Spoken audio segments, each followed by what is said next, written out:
Bonjour, donc moi c'est Olivier Trom, je suis géologue, hydrogéologue à la direction des eaux souterraines et je m'occupe entre autres du réseau piézométrique que nous avons ici en Wallonie. Alors un piézomètre, c'est un forage vertical qui permet pour nous d'avoir accès aux nappes d'eau souterraines. Donc ça nous permet de faire des mesures ou des prélèvements d'eau. Donc ça nous donne un accès aux nappes d'eau souterraines. Au niveau des nappes phréatiques, les prélèvements représentent à peu près 30% des besoins en eau, tous usages confondus. Le sol devient des eaux de surface en fait.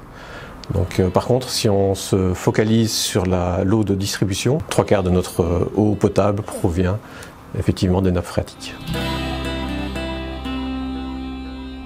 Sur le territoire wallon, on dispose de 260 à peu près stations au total, 260 piézomètres, dont 235 sont automatisés actuellement.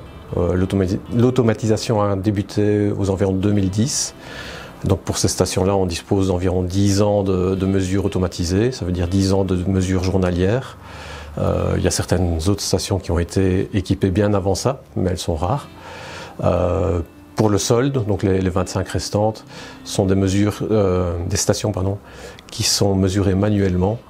C'est-à-dire qu'un opérateur doit passer sur place avec une sonde à ruban, descendre la sonde à ruban jusqu'au niveau d'eau et mesurer visuellement le niveau d'eau. Il le renseigne ensuite dans son carnet, il encode dans les bases de données dont on dispose. Pour les stations automatisées, alors, ce sont des stations qui utilisent ce type de matériel.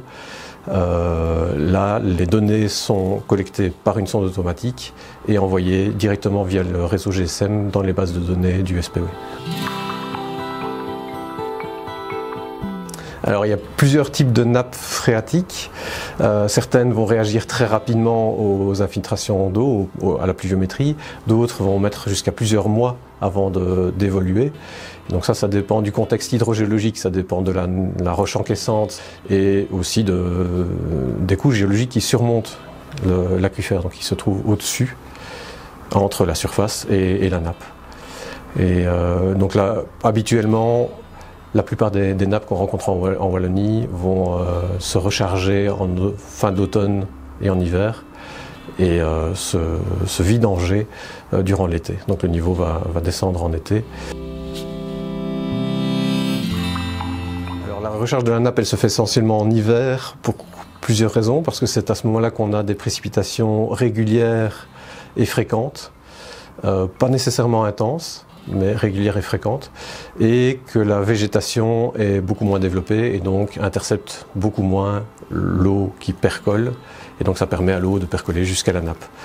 Des précipitations intenses, c'est pas nécessaire, ça peut être même contre-productif, dans la mesure où l'eau qui ruisselle à ce moment-là sur le sol va aller dans le réseau d'égouttage ou les rivières et ne va donc pas atteindre les nappes. Alors on a effectivement remarqué en 2017 une moins bonne recharge en hiver, qui a été suivie par plusieurs années avec des étés particulièrement secs. Là on constate effectivement des niveaux plus bas en fin d'été, globalement, mais toujours en conservant cette alternance de recharge hivernale et d'abaissement du niveau au cours de l'été. Donc, par contre, cette année, là, en 2021, on a un comportement qui est différent. Alors globalement, on a une dizaine d'années de recul sur l'analyse de nos nappes.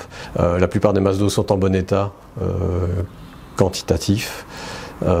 Certaines, par contre, sont plus préoccupantes, notamment, je pense au calcaire du Tournaisis, qui ont été fortement exploités depuis la fin de la dernière guerre, et sur laquelle des mesures ont été déjà nécessaires à partir des années 90 pour enrayer cette baisse de niveau.